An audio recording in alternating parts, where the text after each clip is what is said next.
Hi, everyone. I'm Chris Saldaña, and this is the National Education Policy Center's Talks Education podcast.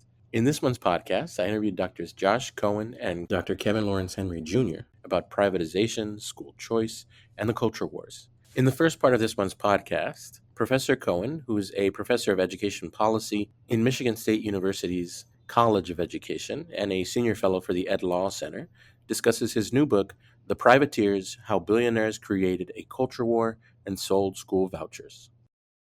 For listeners who may be unfamiliar with some of the terms that you use in your book, what do concepts like privateers, culture wars, and school vouchers mean, and how have you found that they intersect? Privateers, obviously, sort of a catch-all phrase, playing off the fact that at the end of the day, what school vouchers are a set of policy schemes that divert public funding to private school tuition. If you look up privateers in the dictionary, what we're talking about are government-funded pirates, essentially. So folks given, especially from the 18th, 19th century, the charge or the right to kind of attack shipping lanes on the high seas and keep the money for themselves, usually sort of used strategically hundreds of years ago to kind of maintain control over shipping lanes and things like that. But I mean, that's a bit of an analogy. What we're talking about today are a group of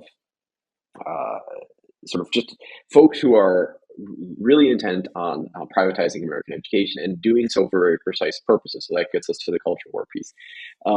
Not everybody pushing for school vouchers is a culture warrior, but the culture wars, attacks on race and gender in particular, the moment we're in, book bans resurfacing, lots of debates about where kids go to the bathroom in schools and play which sports, those things are very much part of this larger political moment that we're in, and vouchers have resurged and found new political life after a decade, and I read about this in the book, in which really just in terms of sort of academic outcomes, we've seen some of the worst declines in kids' academic results caused by vouchers we've ever seen on any research question in sort of the history of education research. So the central question the book sets out to ask is, okay, I'm a policy analyst on any terms that would be familiar to policy analysts, how students are affected by a particular invention, which students are benefiting, which are not, what happens when you increase the size of these programs. Vouchers have performed horribly well, horribly. And yet 24 states have passed or expanded them over the last couple of years. 13 states now have universal schemes, so vouchers with no income caps. Why are we having this conversation still after a decade of horrific results? And the answer I come to in the book is we're in this culture war moment, and it's not really about academics or schools, student choice at all. It's about culture wars, book bans, race, gender, and so on and so forth. Why do you think these privateers, as you call them, have used vouchers as their policy of choice? Why not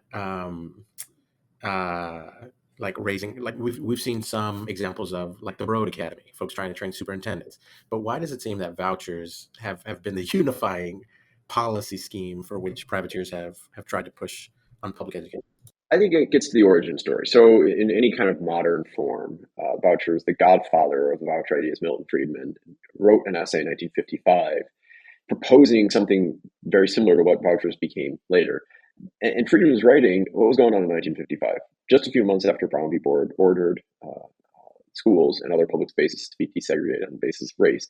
What you saw at the time is there's some debate about whether Milton Friedman himself was a segregationist, but in ways we would recognize today. Certainly, what's inarguable is that segregationists looking to avert or avoid Brown absolutely immediately latched onto the Friedman idea and saw it as a way to kind of listen. We're gonna just use public dollars to we're just not going to go to public integrated schools. We're going to go to private schools that have segregation academies, that have all white academies, and if need be, we're going to allow students of color and families of color to self-segregate too, using vouchers to get out of any sort of thorny, as they would see it, constitutional issues on that. That was the plan, and Friedman said that actually in his voucher essay, creating the voucher idea. He said, listen, with vouchers, people can go to an all-white school and I won't use the term he used, but a school primarily of students of color, and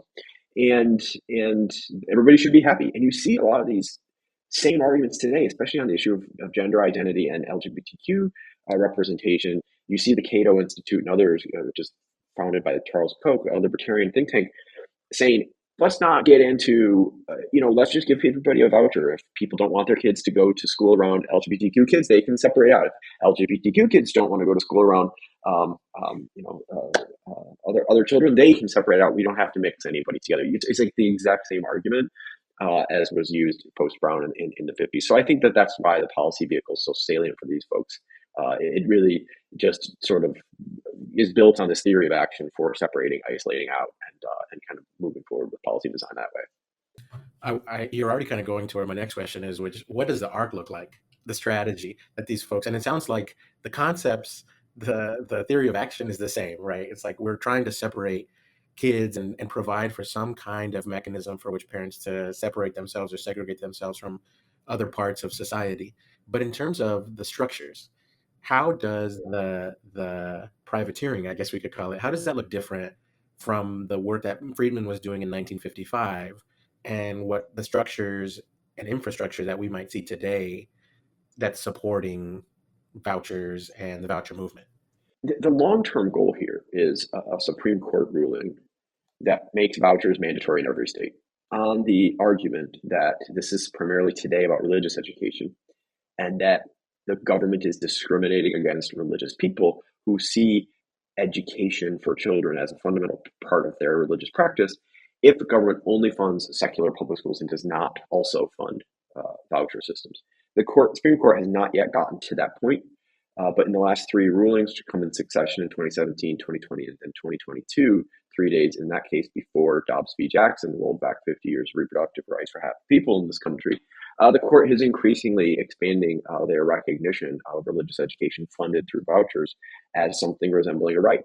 Basically, where we are right now, as far as the Supreme Court is concerned, 6 conservative justices ruling this, that states don't yet have to implement vouchers, but if they do, they must use them to fund religious education equally, not just what they call secular education. So we really are getting close to this moment where it is not about sort of policy design or policy analysis in ways that you or I would understand those terms, evidence use, outcomes for kids, spending limits, things like that. Like they're really pushing for something much more, in their view, fundamental, which is this kind of completely separated, but publicly funded religious experience for kids in K-12 educational environments. How does that play out in our educational system in the U.S. when you have 50 states that are in essence designing their own K-12 educational system? So you mentioned that the ultimate goal is to have the Supreme Court lay down some sort of decision that would then make voucher programs mandated. How does that work, for example, in a place where a state may say, that's not what we want to do? Yeah, it would depend eventually on how the court rules, in terms of the states' rights, right? This has been a conservative right-wing jurisprudence over the last 3 decades that has been, it's deferred to states in some ways and then gotten in the way of states in others, right? So Bush versus Gore 22 years ago jumped in the middle of states' rights in that way. It's really not, it's not clear to me what would happen in terms of kind of how they made that ruling. But I think going back to kind of the general objective here is, it's really important to see today's voucher push. I mean, there's always been a libertarian element, anti-government element, anti-union element. That's sort of where you get sort of the Charles Koch aligned groups coming into the space, not really making arguments necessarily that would look like religious fundamentalism of the sort you would see of a DeVos or but just more in terms of get government out. They see schools as part of government, wanting to privatize everything, hence the book's title, no unions, things like that. We're really in a moment where those objectives are combining the religious nationalism side and these kind of anti-unions, no oversight types of the Koch world on very specific other related policy developments that we've seen over the last decade. For example, this rollbacks to public sector unionization. Teachers' unions are the thing that unites the Koch world to the DeVos world is hostility to unions. And vouchers just really are a vehicle that, in their view, check all these boxes. And the last thing I'll say to that is this word, check all boxes is one way of putting it. One analogy is a panacea, a cure-all. That word panacea has been used by voucher supporters. I think it was first introduced by Terry Moe, the conservative scholar at Stanford in the 90s. Just this idea that vouchers solve everything. They solve racial discord. They solve inequality. They solve structure of government questions. They solve religious rights. They solve everything. And so it's important to see vouchers not only just at what they do in policy terms, but as the other side of this issue intends them, which is the answer to every question you or I or any other serious policy person might pose. The answer is vouchers, because vouchers are themselves the good, the public good, and the outcome as these folks see it.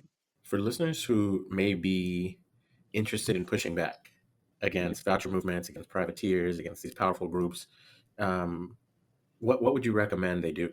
I say this in the book, and it starts with understanding and recognizing that there is actually evidence behind some alternative approaches, and all of those alternative approaches start with new and sustained investments in public schools. And so first we're talking about money, right? I think sometimes when I talk to folks sort of outside the policy community, but sort of journalists and others, I'll say something like that, and there's a little bit of some eye roll from time to time. Like, oh, of course, Cowen's going to say money, the unions say money, whatever. But the reality is, as the evidence against vouchers has accumulated over the last decade, the evidence for direct investing, what can be accomplished when you're funding public schools, is actually wildly accumulated. One scholar, Caribou Jackson at Northwestern University, called this the sort of debate settled. We know public money, we know money matters for education, and much of the pushback to that settled debate comes from lingering pockets on the right, DeVos type groups, Koch type groups, that say no, it's not that. We don't know money matters at all for education. So it's just simply not true. We know that investing in public schools has substantial generational payoffs, not just in terms of academics, but wages, future earnings, lower in contact with the criminal justice system, and so on. So I would say for listeners listening to this, like, it's starting with an understanding that you get what you pay for, and the evidence shows this, and any policy design has to begin with investment. And then the question becomes, what are you going to invest in? And we can talk about some of those strategies, but I think where the evidence and where the conversation often is landing right now is, tutoring programs, after school programs, universal school meals, to use a topic in the political debate right now, or dialogue. I mean, there's a lot of evidence behind the fact that universal meals actually improve academics, not just make kids less hungry. Improving heating and cooling systems in schools, ventilation systems in schools. We just got out of a pandemic. Like, there was a lot of stuff that we actually know seems to work. And it has to start with that. And then I would say, and I'm not an election strategist or political strategist, but I would note, just given when we're having this conversation, we're a few weeks, 30-something days away from an election. And on that election day, everyone knows it's Trump versus Kamala Harris, but there are three other things happening on election day. In three states, Colorado, Nebraska, and Kentucky, vouchers are up for a vote. In two of those three, to crack open the state constitution, make it easier to push vouchers through, Kentucky and Colorado. In Nebraska, there's already a voucher bill, but the way Nebraska's lawmaking works, citizens have the ability to recall a vote or a piece of legislation. And that's what they're doing. Vouchers have never, not once, survived a statewide ballot initiative when put to direct vote by people. This is why you need a Betsy DeVos. This is why you need a Charles Koch to kind of just ram these things through legislators. In particular, I would say it's been rural Republicans who've been holding the line on these issues, and they're the ones targeted for all this spending right now, because they don't like vouchers much more than progressives do for their own reasons. Most importantly, there aren't any private schools in these rural communities to spend vouchers on. So there's stuff going on. We have an evidence base for contrary, an alternative proposal that is funding public schools. But we also know historically that vouchers are really unpopular, and so we'll see what happens. This is why they're going to the vote in these states, and we'll have to see what happens. In the second part of this month's podcast, Dr. Kevin Lawrence Henry Jr., who's an award-winning scholar of race, racism, and education policy and practice, and an associate professor in the Department of Educational Leadership and Policy Analysis at the University of Wisconsin-Madison, discusses the role that race and racism play in school choice and the culture wars. So when we think about culture wars and K-12 education in the U.S., race often emerges as a central point of discussion. So, for example, we can think of this manifesting in two ways. One is folks who want to bring race into a discussion to understand how it impacts students' opportunities or educational policy, or alternatively, how racism impacts students' opportunities or educational policies. And then you have the folks who are like, I don't want to talk about race. Why are we talking about race? The folks who are like, get CRT out of schools. For listeners who are trying to make sense of these kind of complex discussions, when you think about race and racism in your work, what do those concepts mean? Mm-hmm. Yeah. Well, first off, Chris, I just want to say thank you so much for the invitation. I love your podcast. I love what you're doing. I love the fact that you bring on so many amazing scholars. So I feel not worthy to be here today, but it's a joy to actually be here and to share a little time and space with you. I think this is a really great question because I think part of what we're discussing or thinking about is something that's bogus, right? The idea of race is a bogus concept. And what I mean by that is that race is, the way I define it or think about it, is a system of human classification that is socially constructed and that's often based off of skin color or physical attributes, right?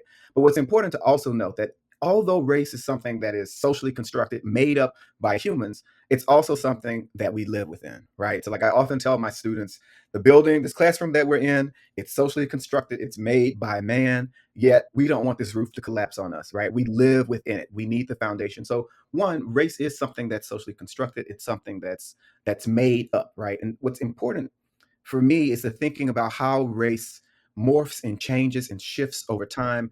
And if we look about, I mean, if we think about like how race operates, it has often done those things, right? So race is both kind of a thing that we use to talk about skin color and complexion and all of these kind of socially constructed things, but also race is something um, that I would say is it moves and shifts over time. And what becomes really important in our discussions of race is how race also collapses and expands depending on time.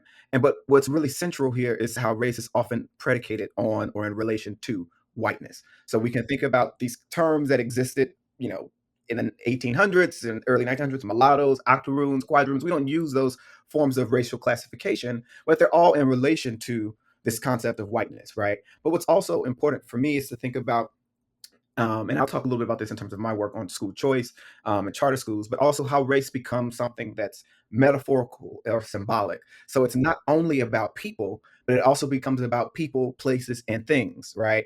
And so policy can be racialized. The places in which we're living, our spaces, geography can be racialized. So much so that we have places, for instance, that we have coded language. We don't have to say anything more than, the ghetto, or we can say a certain part of town.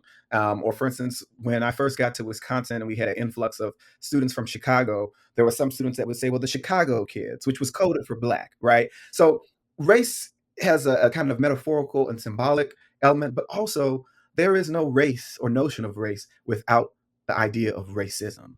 And so for me, I can't disconnect race and racism, that classification system, because that is race, I should say, because we create race because of racism, not the other way around. I'd like to say that, oh, we just lived in this world where everyone was noticing other people's differences, but those differences weren't just merely I'm observing the difference between a parakeet and a cockatoo. No, it was a question of this parakeet is better than this other bird. So it's always a system of hierarchy. It was always a system of the distribution of resources.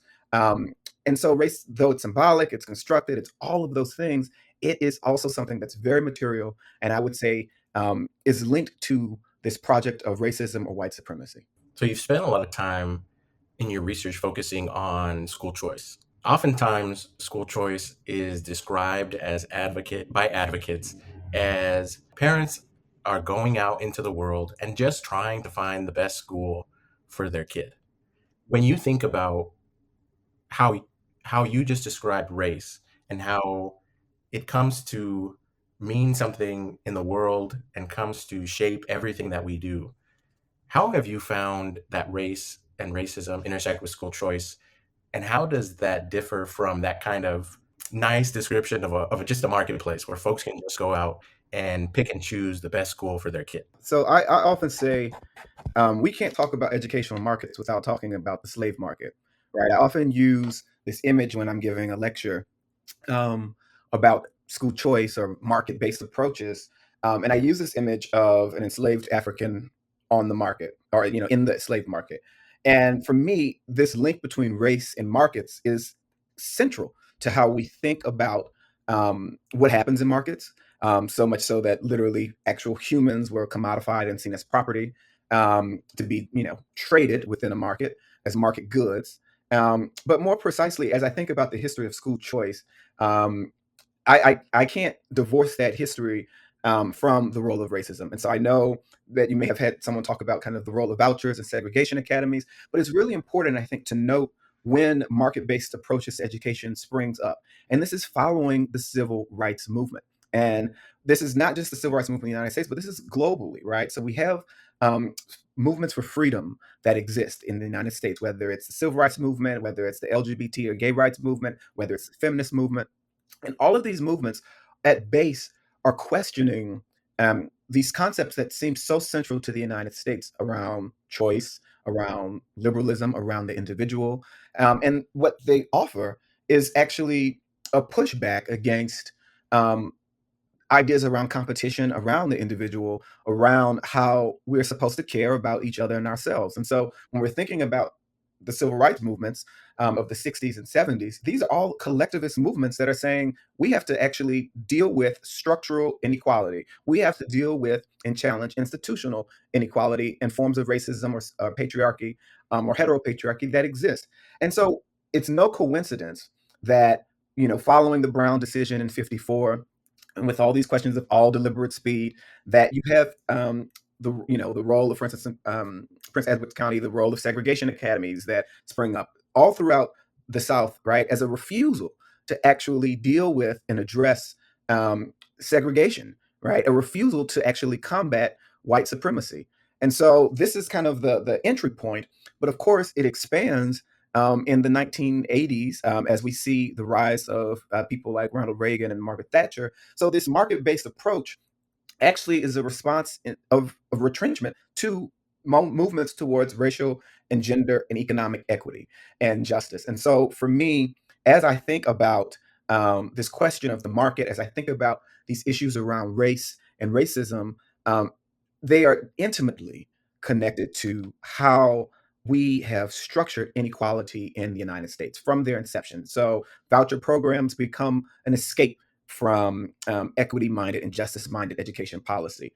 And what's interesting here for me, as a person who studies school choice, particularly charter schools, the original charter schools that were started by teachers in Minnesota in 1991, which was actually a way to kind of think creatively and innovatively about instruction and about how we organize our schools, is totally different from some of the ways that we see charter schools currently um, acting as exclusionary sites, as these sites that are deeply rooted in punitive approaches to education, be it both in terms of discipline or even in terms of instruction. So these very narrow ways of interacting with students and families and communities. And so, I think that there is at base in the United States a desire to choose, to say that we get to make our choices. But I often say, what are those choices? And, if I'm walking down the street and someone tries to rob me and they say, "Give me your life or your wallet." Now, I do get to make a choice. I get to make a choice. However, that neither of those are the choices that I want to make. I don't want to give you my money, nor do I want to give you my life.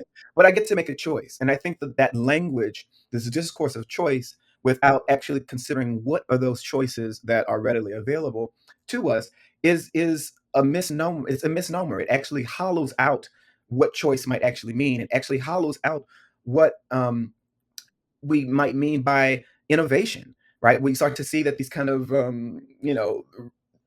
repetitive, reproduced, canned curriculums that exist. We see that people are kind of using only no excuse models versus the opportunity to use, say, a culturally responsive or culturally sustaining. Any of those forms of expansive education get narrowed in such a way that it actually does not address the needs of those that have been made vulnerable by institutional realities of oppression and those that are currently made vulnerable by those forms of oppression. So for me, Chris, when I think about the market, when I think about what school choice looks like and means for most people, I'm actually most interested in not just this broad idea of choice that's disconnected to justice, but also thinking about choice as something that is constrained by and perhaps even rooted in systems of inequality and whiteness. So I want to switch gears just a little bit and give you a chance to talk about your work in New Orleans, because I think we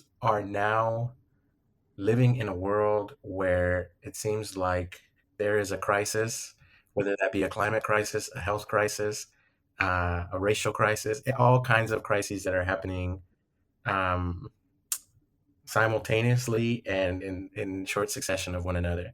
And so I wonder how you might think about the lessons that you've learned focusing on New Orleans after Hurricane Katrina, the charterization of the school district in New Orleans. What lessons do you think we should take away from that work as we think about broadly about educational policy responses to crisis, but in particular, this push that often happens post crises to push for choice, whether that be homeschooling or vouchers or charter schools? When I think about New Orleans, I often think about the canary in the mine shaft. And the purpose of the canary is to alert us of toxicity that might exist in the mine. So the canary will start to sing if there's a toxic environment that the miners are moving towards. And I think New Orleans is a really prime example of what that looks like. As I think about the movement for school choice, I think you're absolutely right, Chris, that it's in fact predicated on the exploitation of crisis, right? And we can use terms like market approaches or school choice, but what we're really talking about is a project of what I like to think of as neoliberalism. And neoliberalism is, in fact, in many ways, reliant on crisis. And I think the question, in the midst of the crisis is, do we want to panic or do we want to think through this as best as possible? And I think, of course, there's a kind of fight or flight response that comes from crisis. But as I think about the New Orleans situation, one of the things that I often tell people is to actually just slow down. Let's slow down and imagine an otherwise.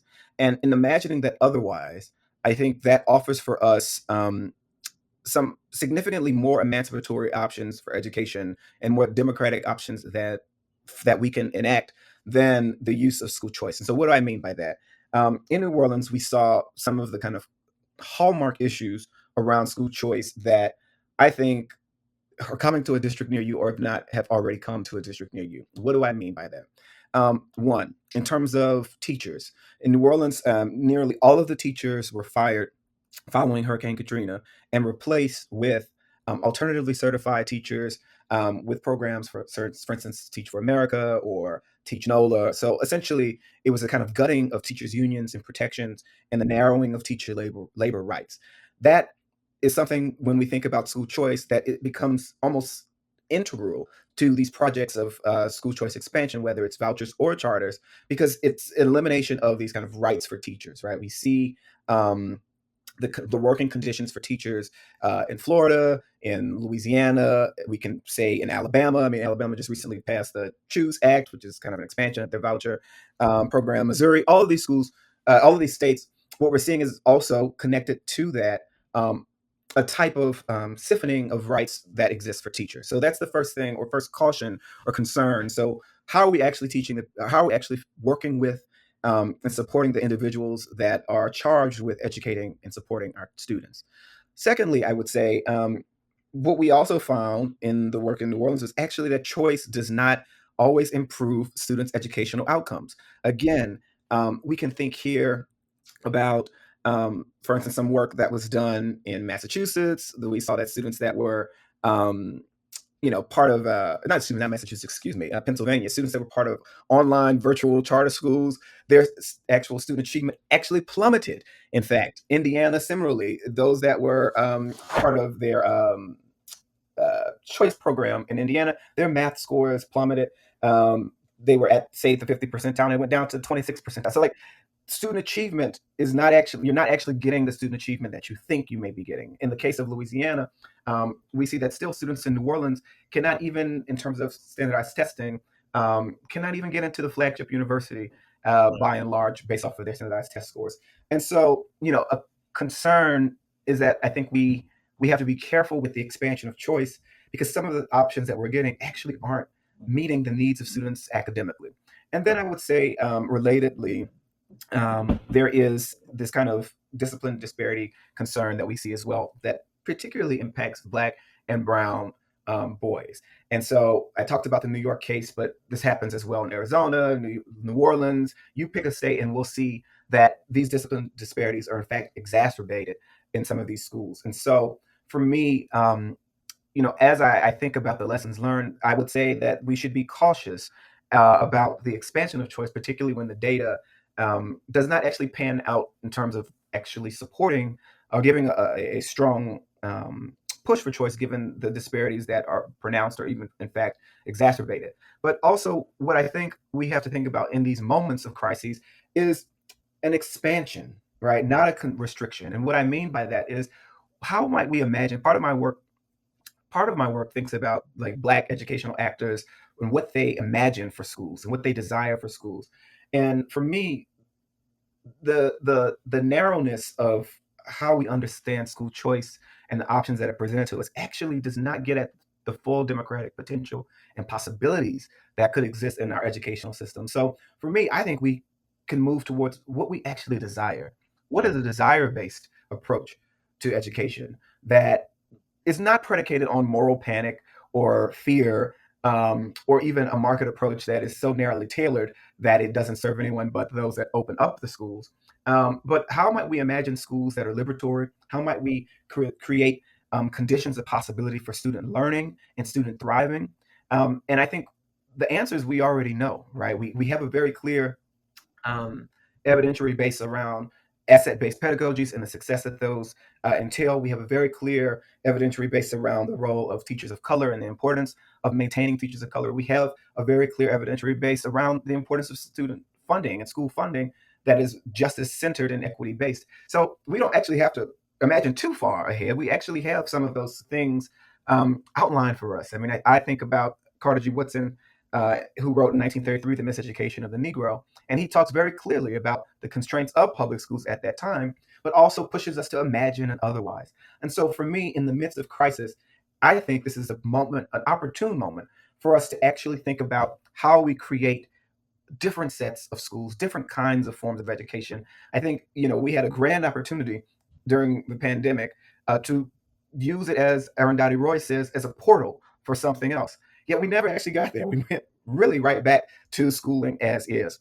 And so I think the real innovation, is, if we're going to play with this idea of choice, is for us to choose something else, to choose schools that are freeing, that are humanizing, that actually do the things that they say they will do, and to create policies that actually allow for teachers and administrators and students to thrive in these spaces. And so for me, as I think about the New Orleans context, the New Orleans case, it comes into being um, because of man-made crises. The hurricane certainly did destroy or decimate much of the city, but we made a choice actually to do school choice. We didn't have to do that. We could have actually funded our schools. We could have actually supported our teachers, but we made an active choice to not do that and to create, in some ways, further segregation in the city. To say nothing of efforts that really constrain teacher instruction and as well as student learning. So for me, Chris, as I think about the lessons from New Orleans, the largest and biggest one that I would say is to pause, stop, and think and imagine what we want that is beyond the market. Because again, as I joked earlier, when has the market really been good for Black folks or people of color writ large? And this is not an indictment, I think, in part against capitalism, but I think it is a question around how market mechanisms actually might reinforce and sustain inequity as opposed to challenging it. Thank you, Professors Cowen and Henry, for being on this month's podcast. As always, we hope you're safe and healthy. And remember, for the latest analysis on education policy, you should subscribe to the NEPC newsletter at nepc.colorado.edu.